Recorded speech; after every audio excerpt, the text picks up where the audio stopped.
Bienvenue dans islamvitz.com pour cette exploration des miracles scientifiques mentionnés dans le Coran. Préparez-vous à découvrir des faits fascinants qui relient la science moderne à des textes anciens.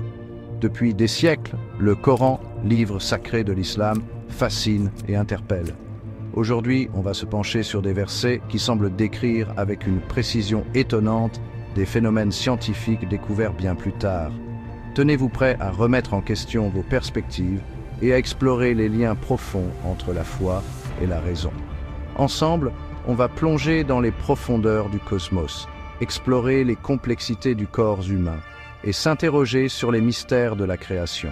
Que vous soyez passionné de science, fervent croyant ou simplement curieux d'en apprendre plus, cette exploration promet d'être riche en découvertes.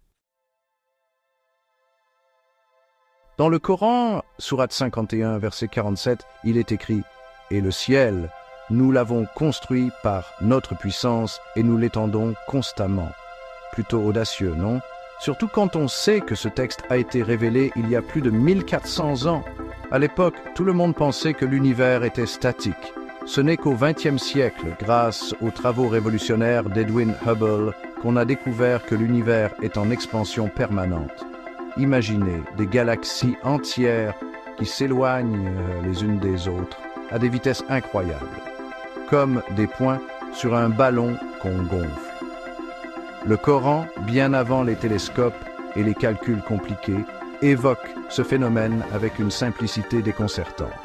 Ce lien entre le texte sacré et la découverte scientifique est pour le moins troublant. Simple coïncidence? Ou est-ce que ça suggère une connaissance qui dépasse notre compréhension actuelle de l'univers? Le Coran ne se limite pas au cosmos, il parle aussi de la Terre. Le verset 16 de la sourate 78 nous dit « Et il a implanté des montagnes fermement enracinées dans la terre, afin qu'elles ne tremblent pas avec vous. » Pendant longtemps, on voyait les montagnes comme de simples reliefs. Aujourd'hui, la géologie nous apprend qu'elles sont essentielles à la stabilité de la croûte terrestre. Leurs profondes racines s'enfoncent dans le manteau terrestre et agissent comme des stabilisateurs face aux mouvements tectoniques. Imaginez des pieux énormes qui maintiennent une tente face aux vents violents. Le Coran, des siècles avant la découverte des plaques tectoniques, décrit l'importance des montagnes pour notre planète. Encore une fois, d'où vient cette connaissance apparemment intemporelle? Le miracle de la vie a toujours fasciné. Comment un être humain se développe-t-il à partir d'une seule cellule? Le Coran, dans la sourate 23, versets 12 à 14, décrit les étapes du développement embryonnaire avec une précision étonnante. Puis nous avons fait de la goutte de sperme une adhérence. Et de l'adhérence, nous avons créé un embryon, puis de cet embryon, nous avons créé des os et nous avons revêtu les os de chair. Ensuite, nous l'avons transformé en une toute autre création.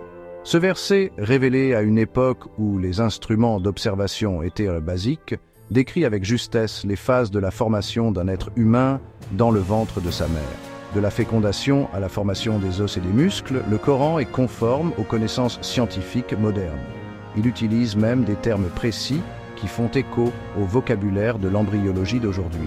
Cette précision scientifique, révélée il y a des siècles, témoigne d'une connaissance qui semble incroyable pour l'époque. Comment expliquer cette similitude entre le texte sacré et les découvertes scientifiques récentes? Le Coran nous invite à réfléchir au mystère de la création et à la complexité du vivant. Avez-vous déjà vu deux mers se rencontrer sans se mélanger? C'est un phénomène fascinant décrit dans le Coran, sourate 55, versets 19 et 20. Il a donné libre cours aux deux mers pour se rencontrer. Il y a entre elles une barrière qu'elles ne dépassent pas. Aujourd'hui, l'océanographie nous explique ce phénomène. Quand deux mers de densités différentes se rencontrent, une barrière invisible se forme. Cette barrière, due à la différence de salinité et de température, empêche les eaux de se mélanger tout de suite. Le Coran, bien avant ses découvertes, décrivait déjà cette séparation des eaux. Il ne parle pas juste d'une séparation, mais d'une barrière infranchissable. Cette description, conforme aux observations scientifiques, est étonnante. Comment un texte ancien peut-il contenir des informations qu'on ne comprendra que des siècles plus tard? L'eau, source de vie, est essentielle. Son cycle permanent, évaporation puis pluie, est indispensable. Le Coran, sourate 39, verset 21, décrit ce cycle. « Et nous avons fait descendre du ciel une eau avec mesure, puis nous l'avons maintenue dans la terre. » Ce verset résume le cycle hydrologique. L'eau s'évapore, forme des nuages, puis retombe en pluie, alimentant rivières et nappes phréatiques.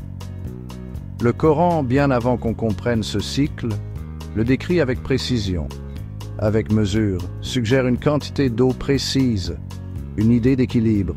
Cette description nous invite à préserver cette ressource vitale.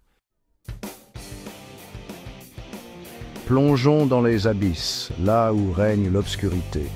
Le Coran, sourate 24, verset 40, décrit ces ténèbres, où les actions des mécréants sont comme des ténèbres dans une mer profonde.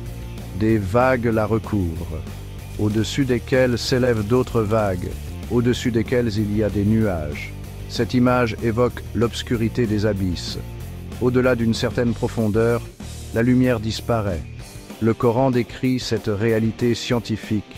L'expression « des vagues la recouvrent »,« nuages », peut être une métaphore des couches d'obscurité qui se superposent.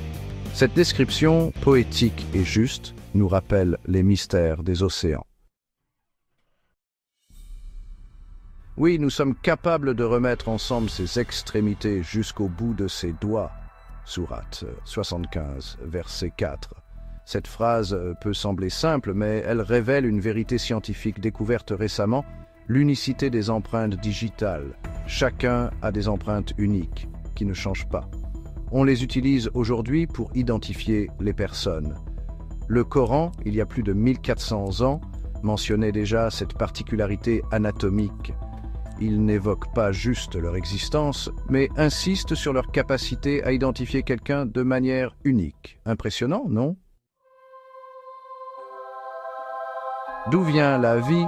Le Coran, sourate 21, verset 30, nous dit « Et nous avons fait de l'eau toute chose vivante ». Cette affirmation simple rejoint les découvertes scientifiques récentes. La science moderne confirme que l'eau est indispensable à la vie.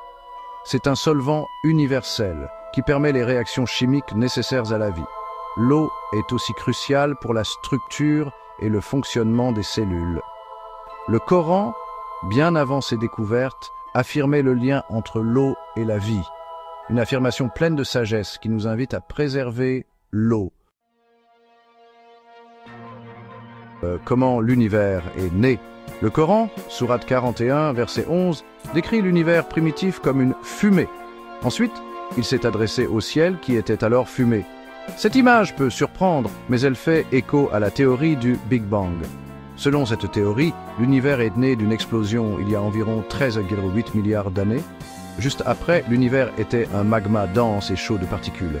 Ce magma, en refroidissant, a créé les atomes, puis les étoiles et les galaxies. Le Coran décrit cet état primitif comme une fumée, une image qui correspond à l'état chaud et dense de l'univers après le Big Bang. Troublant, n'est-ce pas? Merci d'avoir regardé. Si vous avez trouvé cette exploration fascinante, n'oubliez pas de liker, commenter et vous abonner pour plus de vidéos. Explorer les liens entre science et spiritualité est un voyage sans fin.